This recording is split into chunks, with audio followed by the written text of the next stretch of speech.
Student, આપણે છેલ્લા લેક્ચરમાં શ્રેણી ચેપ્ટર સિક્વન્સ એન્ડ સિરીઝ પૂર્ણ કર્યું. એના પછીનું આપણે એક નવું ચેપ્ટર શરૂ કરીએ. એ chapter complex numbers and quadratic equation, સંકર સંખ્યાઓ અને દ્વિઘાત સમીકરણ.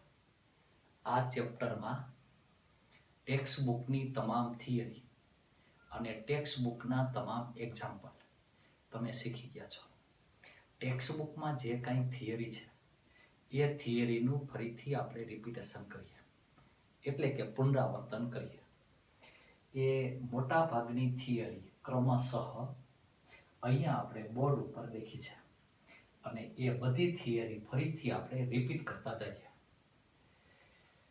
અહીંયા -1 નું વર્ગમૂળ, જેને આપણે સંકેતમાં i વડે દર્શાવીએ છીએ, અને તેથી i ઇક્વલ સ્ક્વેર રૂટ -1 થશે. તેથી તેનો વર્ગ i square is equal to -1 બને. i સ્ક્વેર ઇક્વલ -1 બને, તેથી i ક્યુબ ઇક્વલ -i થશે અને તેથી i⁴ ઇક્વલ 1 બને, જે તમે જાણો છો. એના પછી સંકર સંખ્યા કોને કહી શકાય એ પણ આપને ખબર છે.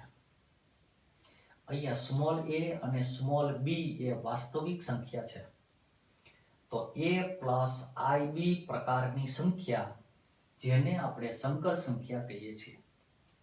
અને સંકર સંખ્યાને સંકેતમાં આપણે z વડે દર્શાવીએ છીએ. એક કરતા વધુ સંકર સંખ્યા હોય તો તેને આપણે સંકેતમાં z1, z2, z3 વગેરે વડે દર્શાવીએ છીએ. તો સંકર સંખ્યા z equal a plus ib થશે. એ z ઇક્વલ આપણે જે a પ્લસ ib આપ્યા છે તેમાં સ્મોલ a અને સ્મોલ b એ વાસ્તવિક સંખ્યા છે. b ની સાથેનો ગુણાકાર એ સ્મોલ i છે અને તે small i equal square root -1 છે, જે આપને ખબર છે. તો સંકર સંખ્યા z equal a plus ib, તો આ z એ સંકર સંખ્યા દર્શાવે છે અને સાથે એમાં a એ તે સંકર સંખ્યાનો વાસ્તવિક ભાગ દર્શાવે છે અને b એ સંકર સંખ્યા z નો કાલ્પનિક ભાગ દર્શાવે. એટલે કે a પ્લસ ib માં સ્મોલ a ને સંકર સંખ્યા z નો વાસ્તવિક ભાગ કહે છે, જેને સંકેતમાં રિયલ પાર્ટ ઓફ z વડે દર્શાવાય છે. એ જ રીતે b ને સંકર સંખ્યા z નો કાલ્પનિક ભાગ કહે છે, જેને સંકેતમાં ઇમેજનરી પાર્ટ ઓફ z વડે દર્શાવાય છે. તો ટૂંકમાં a પ્લસ ib સ્વરૂપની દરેક સંખ્યા એ સંકર સંખ્યા દર્શાવશે અને તેમાં સ્મોલ a અને સ્મોલ b એ વાસ્તવિક સંખ્યા થશે. એને સંકર સંખ્યાનો વાસ્તવિક ભાગ, b એને સંકર સંખ્યાનો કાલ્પનિક ભાગ કહે છે. સંકર સંખ્યાઓનો ગણ એટલે સંકર સંખ્યા ગણ. તમામ સંકર સંખ્યાઓનો એક ગણ બનાવીએ તો તેને આપણે સંકર સંખ્યા ગણ કહીએ છીએ અને તે સંકર સંખ્યા ગણને આપણે કેપિટલ C વડે દર્શાવીએ છીએ. તેથી સંકર સંખ્યા ગણ કેપિટલ C ઇક્વલ બ્રેકેટમાં z, કે જ્યાં z equal a plus ib થશે, જ્યાં ab belongs to r અને i ઇક્વલ રૂટ -1 થશે. તો આવા પ્રકારની સંકર સંખ્યાઓનો ગણ, જેને આપણે સંકેતમાં કેપિટલ C વડે દર્શાવીએ છીએ. સંકર સંખ્યાઓ માટે 3 મૂળભૂત પાયાના નિયમો છે. 1 સમાનતાનો નિયમ, 2 સરવાળા બાદબાકીનો નિયમ અને 3 ગુણાકારનો નિયમ. બે સંકર સંખ્યાઓ સમાન હોય એટલે કે a પ્લસ ib અને c પ્લસ id બંને સંકર સંખ્યા સમાન, તો અને તો જ બંનેના વાસ્તવિક ભાગ સમાન થશે અને બંનેના કાલ્પનિક ભાગ સમાન થશે. એટલે કે જે સંકર સંખ્યાઓના વાસ્તવિક ભાગ સમાન હોય એ જ રીતે કાલ્પનિક ભાગ બંનેના સમાન હોય તો તે સંકર સંખ્યાઓ સમાન સંકર સંખ્યાઓ થશે. સંકર સંખ્યાઓમાં સરવાળો અને બાદબાકી શક્ય છે, જે તમે જાણો છો, તમે શીખ્યા છો. એટલે કે સંકર સંખ્યા Z1 અને સંકર સંખ્યા Z2 નો સરવાળો એટલે કે A પ્લસ IB અને C પ્લસ ID નો સરવાળો. તો A સાથે C નો સરવાળો બને. IB સાથે ID નો સરવાળો, એમાં I કોમન નીકળશે એટલે બ્રેકેટમાં B પ્લસ D થશે. આ જ રીતે બે સંકર સંખ્યાની બાદબાકી શક્ય છે, તેથી અહીંયા આવશે નિશાની માઈનસ. તેથી A અને C ની બાદબાકી થશે પ્લસ I કોમન B અને D ની બાદબાકી બનશે. તો આ રીતે બે સંકર સંખ્યાનો સરવાળો અને બાદબાકી થઈ શકે છે. સરવાળો કરવો એટલે બંને સંકર સંખ્યાના વાસ્તવિક ભાગનો સરવાળો અને કાલ્પનિક ભાગનો સરવાળો, એમાં I કોમન નીકળશે, કોમન રહેશે. એ જ રીતે બાદબાકી. બે સંકર સંખ્યાનો ગુણાકાર પણ શક્ય છે, જે આપણે શીખ્યા છીએ.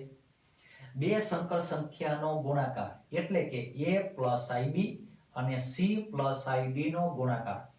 તમે વાસ્તવિક સંખ્યા માટે વિસ્તરણ વિભાજન કરો છો, એ જ રીતે A plus IB into C plus ID નું વિભાજન વિસ્તરણ કરવાનું. પહેલા પદ સાથે પહેલા પદનો ગુણાકાર પ્લસ પહેલા સાથે બીજાનો ગુણાકાર પ્લસ બીજા સાથે પહેલાનો ગુણાકાર પ્લસ બીજા સાથે બીજાનો ગુણાકાર, એટલે આપને આવું મળશે. AC minus BD plus I બ્રેકેટમાં AD plus BC. એટલે કે બે સંકર સંખ્યાનો ગુણાકાર, એનો વાસ્તવિક ભાગ AC માઇનસ BD થશે, કાલ્પનિક ભાગ AD પ્લસ BC થશે. વાસ્તવિક સંખ્યામાં વિભાજન વિસ્તરણ કરો છો, એ જ રીતે વિભાજન વિસ્તરણ કરો એટલે આપણને આવું કંઈક મળશે. એ જ રીતે વાસ્તવિક સંખ્યા સાથે સંકર સંખ્યાનો ગુણાકાર શક્ય છે. એટલે કે alpha into A plus IB, તો આલ્ફાનો A સાથે ગુણાકાર, આલ્ફાનો B સાથે ગુણાકાર. તેથી આપને મળશે alpha A plus I into alpha B. તો આ રીતે સંકર સંખ્યાઓ માટે મૂળભૂત પાયાના ત્રણ ગુણધર્મો સમાનતા, સરવાળો બાદબાકી અને ગુણાકાર છે. હવે સંકર સંખ્યાઓ માટે સરવાળાના ગુણધર્મો આપણે ટેક્સ્ટ બુકમાં 5 ગુણધર્મ ભણ્યા છીએ. સંકર સંખ્યા Z1 અને Z2 માટે સરવાળો કરો તો સરવાળાથી જે સંખ્યા બને એ પણ સંકર સંખ્યા થશે. એટલે કે બે સંકર સંખ્યાનો સરવાળો સંકર સંખ્યા થાય. Z1 Z2 belongs to C હોય તો Z1 plus Z2 belongs to capital C બને. સંકર સંખ્યા માટે ક્રમનો નિયમ સત્ય છે. એટલે કે Z1 માં Z2 ઉમેરો કે Z2 માં Z1 બંને સમાન થશે. સંકર સંખ્યા માટે જૂથનો નિયમ પણ સત્ય છે. Z1 માં Z2 ઉમેરો અને પછી Z3 ઉમેરો કે Z1 માં Z2 અને Z3 નો સરવાળો ઉમેરો, બંને બાજુ સમાન સંકર સંખ્યા મળશે. એટલે કે સરવાળાની ક્રિયા માટે જૂથનો નિયમ સત્ય છે. સરવાળાની ક્રિયા માટે તટસ્થ ઘટકનું અસ્તિત્વ છે. Z માં શૂન્ય ઉમેરો, શૂન્યમાં Z ઉમેરો તો આપણે Z મળશે. અહીંયા Z એ સંકર સંખ્યા છે, એમાં શૂન્ય ઉમેરો તો સંકર સંખ્યા Z જ આપને મળે છે. એટલે કે અહીંયા શૂન્ય એ સરવાળાની ક્રિયા માટેનો તટસ્થ ઘટક થશે. એટલે કે તે તટસ્થ સંકર સંખ્યા દર્શાવશે. અને એ 0 બરાબર શું? તો કે 0 પ્લસ I ઇન્ટુ 0 છે. એટલે કે 0 એ સંકર સંખ્યા છે અને 0 બરાબર 0 પ્લસ I0 એટલે કે 0 જ, એટલે એ વાસ્તવિક સંખ્યા પણ બને. એટલે કે સંકર સંખ્યામાં 0 ઉમેરો, 0 માં સંકર સંખ્યા Z ઉમેરો તો જે તે સંકર સંખ્યા આપને મળે છે. તેથી કહી શકાય સરવાળાની ક્રિયા માટે તટસ્થ ઘટકનું અસ્તિત્વ છે અને તે તટસ્થ ઘટક 0 છે. એ જ રીતે સરવાળાની ક્રિયા માટે વિરોધી સંકર સંખ્યાનું અસ્તિત્વ છે. Z માં માઇનસ Z ઉમેરો કે માઇનસ Z માં Z ઉમેરો, બંનેનો સરવાળો શૂન્ય થશે. તો અહીંયા માઇનસ Z એ Z ની વિરોધી સંકર સંખ્યા થશે. અને એ સરવાળાની ક્રિયા માટે આ વિરોધી સંકર સંખ્યા એટલે તે સરવાળાની ક્રિયા માટેનો વ્યસ્ત ઘટક પણ કહેવાય. અહીંયા 5 નિયમો. પહેલો નિયમ ફરીથી, આ સરવાળાની ક્રિયા અહીંયા કરીએ છીએ. સંકર સંખ્યાનો સરવાળો સંકર સંખ્યા છે, તેથી કહી શકાય કે સંકર સંખ્યાઓમાં સરવાળાનો નિયમ એ સૌવૃત્તાના નિયમને અનુસરે છે. એ જ રીતે સરવાળા માટે ક્રમનો નિયમ સત્ય છે. સરવાળાની ક્રિયા માટે જૂથનો નિયમ સત્ય છે.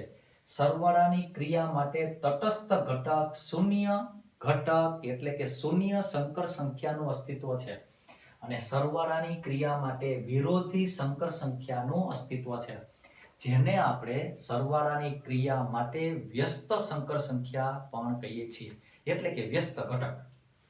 એ જ રીતે ગુણાકારના ગુણધર્મો પણ અહીંયા મૂક્યા છે, જે આપણે ટેક્સ્ટ બુકમાં ભણ્યા છીએ. બે સંકર સંખ્યાનો ગુણાકાર હંમેશા સંકર સંખ્યા બને, એટલે કે ગુણાકારની ક્રિયા સૌવૃત્તાના નિયમનું પાલન કરે છે. બે સંકર સંખ્યાના ગુણાકાર માટે ક્રમનો નિયમ પણ સત્ય છે. એ જ રીતે ગુણાકારની ક્રિયા માટે જૂથનો નિયમ પણ સત્ય છે. ગુણાકારની ક્રિયા માટે તટસ્થ ઘટકનું અસ્તિત્વ છે અને તે 1 છે, એટલે કે z સાથે 1 નો ગુણાકાર 1 સાથે z નો ગુણાકાર, તો આપણે જે તે સંકર સંખ્યા z મળે છે. તો અહીંયા 1 એ ગુણાકારની ક્રિયા માટે તટસ્થ ઘટક દર્શાવશે, એટલે કે તે તટસ્થ સંકર સંખ્યા દર્શાવશે. અને તે સંકર સંખ્યા 1 બરાબર શું? તો કે 1 + 0i. i ને શૂન્ય સાથે ગુણો એટલે શૂન્ય, એમાં 1 ઉમેરો એટલે ફરીથી આપણે 1 મળશે. તો અહીંયા ગુણાકારની ક્રિયા માટે તટસ્થ ઘટકનું અસ્તિત્વ છે અને તે 1 થશે. પાંચમો ગુણધર્મ, ગુણાકારની ક્રિયા માટે વ્યસ્ત ઘટકનું પણ અસ્તિત્વ છે, એટલે કે સંકર સંખ્યા z સાથે z ઇન્વર્સનો ગુણાકાર કે z ઇન્વર્સનો z સાથે ગુણાકાર આપણને 1 મળશે. અહીંયા z ઇન્વર્સ એ સંકર સંખ્યા z નો વ્યસ્ત દર્શાવશે. ધારો કે આપેલી સંકર સંખ્યા a + ib હોય, તો તે સંકર સંખ્યાનો વ્યસ્ત z ઇન્વર્સ એ આવો કંઈક બનશે. z ઇન્વર્સ = a ના છેદમાં a² + b² - b ના છેદમાં a² + b² * i થશે, જે આપેલી સંકર સંખ્યા a + ib નો વ્યસ્ત દર્શાવશે. હવે કોઈ પણ સંકર સંખ્યાના વ્યસ્ત સાથે ગુણાકાર કરો એટલે 1 મળે, એમાં ના નહીં. પરંતુ આપેલી સંકર સંખ્યા શૂન્ય હોય તો શૂન્ય સંકર સંખ્યાનો વ્યસ્ત વ્યાખ્યાયિત નથી, એટલે કે ના મળે. તો z does not equal 0 હોય તો જ આપણને z ઇન્વર્સ મળશે, અને તેથી બંનેનો ગુણાકાર આપણને 1 મળશે અથવા 1 થાય. તો અહીંયા આ 5 ગુણધર્મો છે. બે સંકર સંખ્યાનો ગુણાકાર સંકર સંખ્યા, એટલે કે ગુણાકારની ક્રિયા માટે સૌવૃત્તાના નિયમનું પાલન થાય, ક્રમના નિયમનું પાલન થાય, ગુણાકારની ક્રિયા માટે જૂથના નિયમનું પાલન થાય, ગુણાકારની ક્રિયા માટે તટસ્થ ઘટકનું અસ્તિત્વ છે અને તે 1 છે, અને ગુણાકારની ક્રિયા માટે વ્યસ્ત ઘટકનું અસ્તિત્વ છે અને તે આપેલી સંકર સંખ્યાનો વ્યસ્ત ઘટક z ઇન્વર્સ, પરંતુ z does not equal 0 હોવો જોઈએ. જો z does not equal 0 હોય તો તમને તેનો ઇન્વર્સ એટલે કે z ઇન્વર્સ મળશે. એટલે કે વ્યસ્ત ઘટક મળે તો તે હંમેશા અનન્ય હોય છે. પછી એક વધારાનો નિયમ છે, બે સંકર સંખ્યાનો ભાગાકાર. ભાગાકાર એટલે શું? તો કે અંશની સંકર સંખ્યા એની સાથે ગુણાકારમાં 1/z2, અને 1/z2 એટલે z2 નો ઇન્વર્સ એટલે કે વ્યસ્ત. તો અંશની સંકર સંખ્યા સાથે છેદની સંકર સંખ્યાના વ્યસ્તનો ગુણાકાર કરો એટલે તમને બે સંકર સંખ્યાનો ભાગાકાર મળે. એના પછી વિભાજનના નિયમો. વાસ્તવિક સંખ્યા માટે વિભાજન વિસ્તરણના જે નિયમો છે એ જ નિયમો સંકર સંખ્યા માટે પણ સત્ય છે. z1 નો z2 + z3 સાથે ગુણાકાર, તો આ રીતે એનું વિભાજન વિસ્તરણ મળે. એ જ રીતે અહીંયા પણ મળે. પહેલો નિયમ એ ડાબી બાજુથી વિભાજનનો નિયમ દર્શાવે, આ જમણી બાજુથી વિભાજનનો નિયમ દર્શાવે. વાસ્તવિક સંખ્યા માટે વિભાજન વિસ્તરણના જે નિયમો છે એ નિયમો સંકર સંખ્યા માટે પણ સત્ય છે. એના પછીની વાત, i નો ઘાતાંક વ્યાપક રીતે એની કિંમત શું થાય?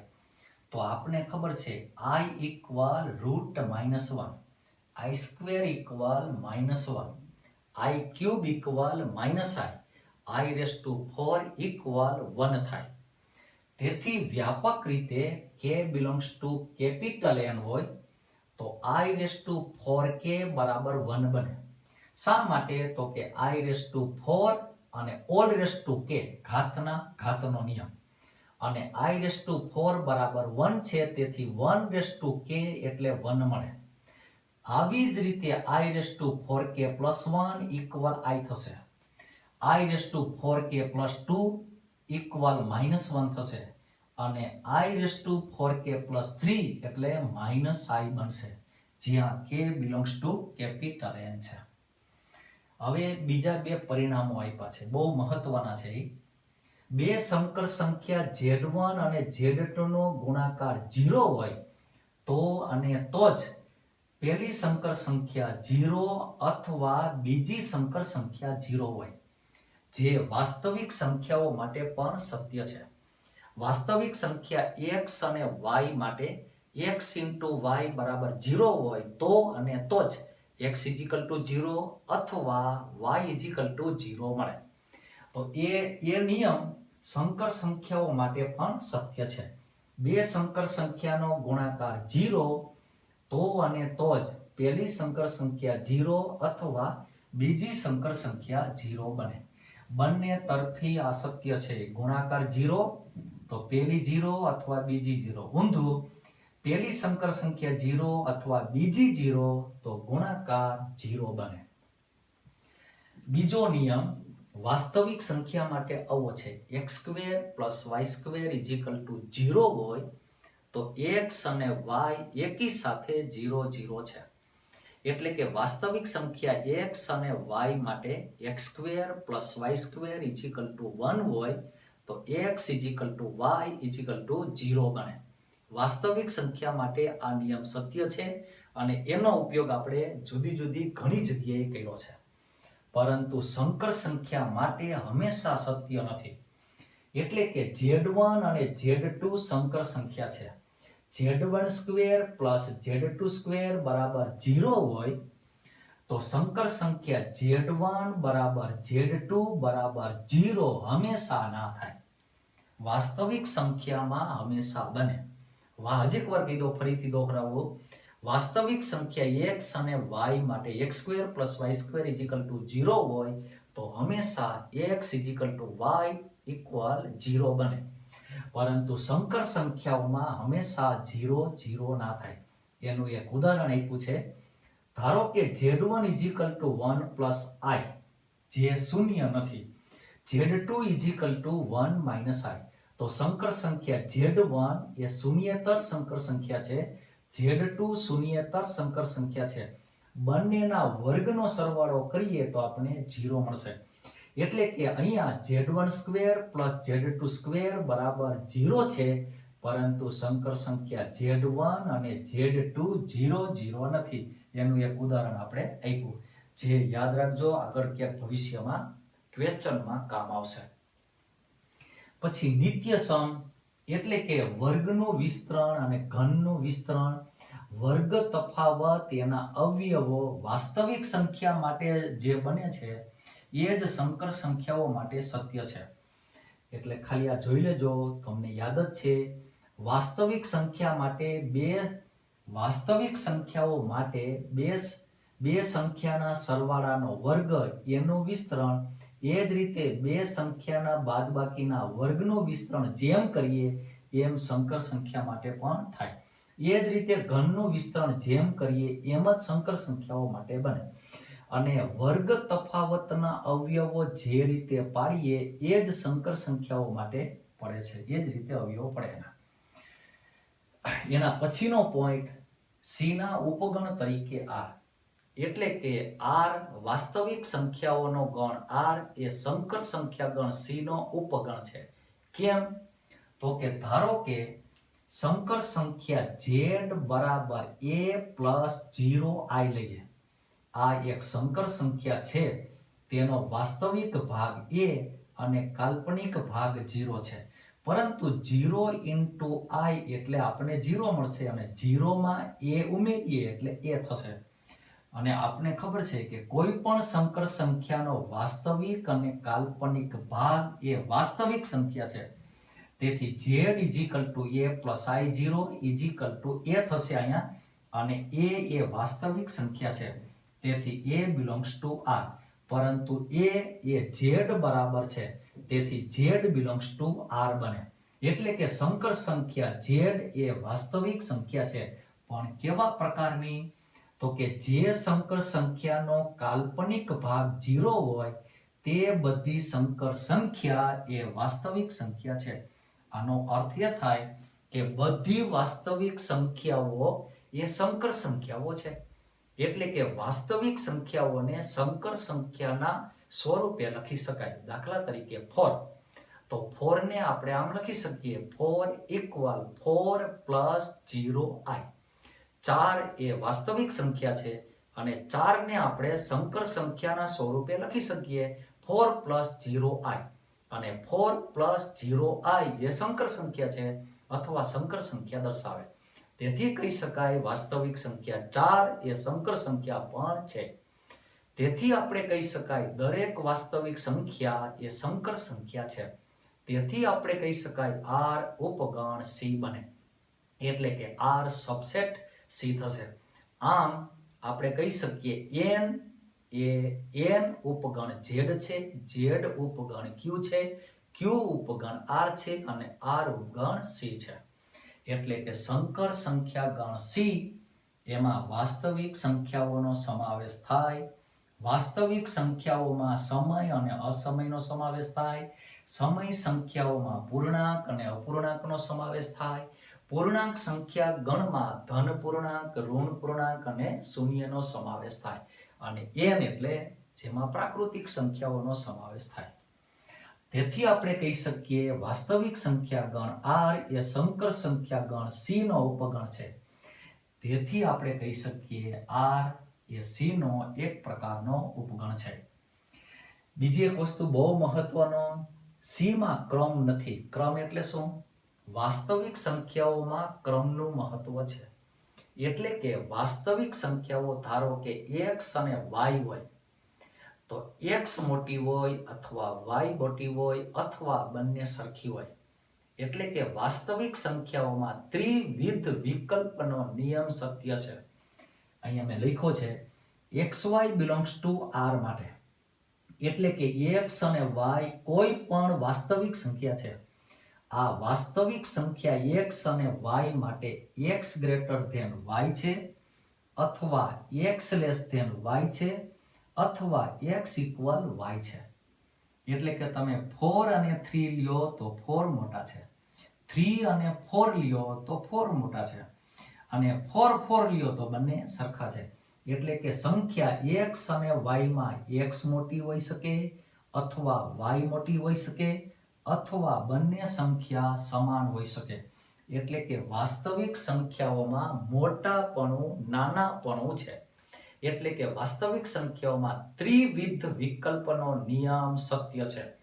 સંકર સંખ્યામાં સત્ય નથી. એટલે કે z1 z2 belongs to c હોય તો z1 greater than z2 છે કે z1 less than z2 છે કે z1 બરાબર z2 છે એ આપણે સ્પષ્ટ ના કહી શકીએ. એટલે કે તે કહી શકાતું નથી. જો આપેલી સંકર સંખ્યાઓમાં બંને સંકર સંખ્યાના વાસ્તવિક ભાગ સરખા હોય, બંનેના કાલ્પનિક ભાગ સરખા હોય તો તે સંકર સંખ્યાઓ સરખી છે. એ તો આપણને ખબર છે. એ તો અહીં આપણે કહી શકીએ બે સંકર સંખ્યાઓ સમાન તો અને તો જ તેના વાસ્તવિક અને કાલ્પનિક ભાગ સમાન. પરંતુ સંકર સંખ્યાઓ ભિન્ન આપી હોય તો કે પેલી મોટી છે કે બીજી મોટી છે કે બંને સમાન છે તે આપણે કહી શકતા નથી. એટલે કે સંકર સંખ્યાઓમાં ત્રિવિધ વિકલ્પનો નિયમ સત્ય નથી. એનું એક ઉદાહરણ આપણે લઈએ. ધારો કે સંકર સંખ્યા z1 = 1 + 2i અને સંકર સંખ્યા z2 = 2 + i છે. ધારો કે સંકર સંખ્યા z1 મોટી અને z2 નાની છે, આપણે ધારી લઈએ. એટલે કે z1 > z2 ધારીએ તો z2 ને ડાબી બાજુ લઈ જઈએ તો 1 + 2i માંથી 2 + i બાદ કરો એટલે આપણને -1 + i મળશે. તમે z2 ને ડાબી બાજુ લઈ જાઓ છો તેથી > 0 રહે. એટલે કે -1 + i > 0 થશે. એટલે કે -1 + i 0 કરતા મોટી થશે. હવે વર્ગ કરો. 0 કરતા મોટી સંખ્યાનો વર્ગ 0 કરતા મોટો થાય અને -1 + i નો વર્ગ એટલે 1 - 2i + i² અને નિશાની એટલે કે અસમતામાં કાંઈ ફેર ન પડે, > 0 અને i² = -1 તેથી 1 અને -1 ઉડી જશે, આપણને -2i મળશે. એટલે કે -2i > 0 થશે. ફરીથી વર્ગ કરો. -2i 0 કરતા મોટી છે તેથી વર્ગ પણ મોટો બને. તેથી 4i² > 0. i² ના સ્થાને -1 મૂકો એટલે આપણને -4 મળશે. તેથી કહી શકાય -4 > 0 જે શક્ય નથી. તેથી આપણે કહી શકીએ z1 > z2 ના થાય. આ જ રીતે તમે તમારી રીતે ચકાસણી કરજો. ધારો કે z1 < z2 છે એટલે કે z2 મોટા છે અને આ જ રીતે કેલ્ક્યુલેશન કરજો તો છેલ્લે અશક્ય પરિણામ આવશે. એ જ રીતે તમે z1 અને z2 સમાન લેજો અને પછી આગળ વધજો આ જ રીતે તો પણ છેલ્લે છે ને અશક્ય પરિણામ આવશે. તેથી કહી શકાય સંકર સંખ્યા z1 અને z2 માં z1 મોટી છે એમ આપણે કહી શકીએ નહીં. z2 મોટી છે તે પણ કહી શકીએ નહીં. z1 અને z2 સમાન છે એ પણ આપણે કહી શકતા નથી. એટલે કે સંકર સંખ્યાઓમાં મોટાપણું નાનાપણાનો ગુણધર્મ સત્ય નથી. એટલે કે ત્રિવિધ વિકલ્પનો નિયમ તેમાં સત્ય નથી. અને છેલ્લે વર્ગમૂળના મેં 3-4 નિયમો લખ્યા છે. એમાં વાસ્તવિક સંખ્યાઓ માટે છે. a અને b એ વાસ્તવિક સંખ્યા છે. a > 0 અને b > 0 હોય તો √a × √b = √a × b થાય. એટલે કે આપેલી બંને સંખ્યાનું વર્ગમૂળ તમે કોમન કરી શકશો, ભેગું લઈ શકશો. a અને b બંને > 0 હોય તો આ સત્ય છે. બે માંથી કોઈ પણ એક ઋણ હોય અને બીજી > 0 હોય. પહેલી > 0 બીજી ઋણ અથવા બીજી > 0 અને પહેલી ઋણ તો પણ નિયમ સાચો છે. એટલે કે √a × √b = √a × b થાય. એટલે કે બે સંખ્યાના વર્ગમૂળનો ગુણાકાર કે ગુણાકારનું વર્ગમૂળ કરો બંને સમાન બને. એટલે કે આપેલી સંખ્યા > 0 > 0 તો આ સત્ય. બે માંથી એક > 0 અને બીજી ઋણ તો પણ સત્ય. પરંતુ બંને ઋણ હોય તો નહીં બને. a < 0 અને b < 0 હોય તો √a × √b does not equal √a × b બનશે. એટલે કે આપેલી બંને સંખ્યા ઋણ હોય તો ઋણ સંખ્યાના વર્ગમૂળનો ગુણાકાર અને ગુણાકારનું વર્ગમૂળ એ સરખું ના થાય. તો ખરેખર શું થાય? તો એ મેં લખ્યું છે. ખરેખર તો આવું બને √a × √b - (mod a × mod b બને. ખરેખર આવું બને. તો આ a > 0 b > 0 તો સત્ય. બે માંથી કોઈ પણ એક ઋણ હોય તો એ સત્ય. પરંતુ બંને ઋણ હોય તો આ ન બને, એને બદલે આવું બને. આપણે આનો ઉપયોગ જુદા જુદા JEE પ્રકારના ક્વેશ્ચનમાં કરશું. એનું ઉદાહરણ આપીએ. ખરેખર આ થાય છે. ધારો કે a = -4 b = -9 છે તો square root a into square root b equal square root -4 into square route -9. -4 નું વર્ગમૂળ તમને ખબર છે 2i, -9 નું વર્ગમૂળ તમને ખબર છે 3i. 2i અને 3i નો ગુણાકાર એટલે 6i² અને i² ઇક્વલ -1 એટલે -6. તેથી square root a into square root b ની કિંમત -6 મળશે. જમણી બાજુ minus square route mode a into mode b equal minus square route mode -4 into mode -9 equal minus square route -4 નો માનાંક 4 -9 નો માનાંક 9. તેથી વર્ગમૂળની અંદર 9 ગુણ્યા 4 9 ચોકું 36. નિશાની ઓછા બહાર છે એમના એમ રહેશે. તેથી -√36 અને 36 નો સ્ક્વેર રૂટ 6 આગળ નિશાની માઇનસ એટલે માઇનસ એટલે ડાબી બાજુ અને જમણી બાજુ સરખી થશે. તેથી આપણે કહી શકીએ a અને b બંને ઋણ હોય તો square root a into square root b equal minus square root માનાંક a ઇન્ટુ માનાંક b બને. તો આ વાસ્તવિક સંખ્યા માટે વર્ગમૂળના 3 નિયમો છે. આ નિયમો કોઈ પણ બેકી મૂળ માટે સત્ય છે. એટલે કે બેકી મૂળ માટે તમે આ નિયમનો ઉપયોગ કરી શકશો. તો અહીંયા આપણે સંકર સંખ્યા અને દ્વિઘાત સમીકરણ એટલે કે સંકર સંખ્યાઓ ચેપ્ટરમાં જે કાંઈ સંકર સંખ્યાઓને લગતા નિયમો, એના ગુણધર્મો, એની વ્યાખ્યા આપણે ટેક્સ્ટ બુકમાં જે શીખ્યા છીએ એનું રિપીટેશન અહીંયા કર્યું છે. હવે આનો ઉપયોગ કરી શકાય તેવા પ્રકારના JEE કક્ષાના સરળ પ્રશ્નો લઈશું. આ ચેપ્ટર બહુ સહેલું છે, ચેપ્ટરમાં મજા આવે એવું છે અને ચેપ્ટરમાં થોડુંક કંઈક થિંકિંગ થઈ શકે એમ છે. એટલે કે કંઈક તમારી રીતે વિચારો તો જે તે પ્રશ્નનો જવાબ સરળતાથી આપને મળી શકશે. તો હવે પછીના લેક્ચરમાં આને લગતા JEE કક્ષાના સરળ પ્રશ્નો આપણે સોલ્વ કરશું. અસ્તુ.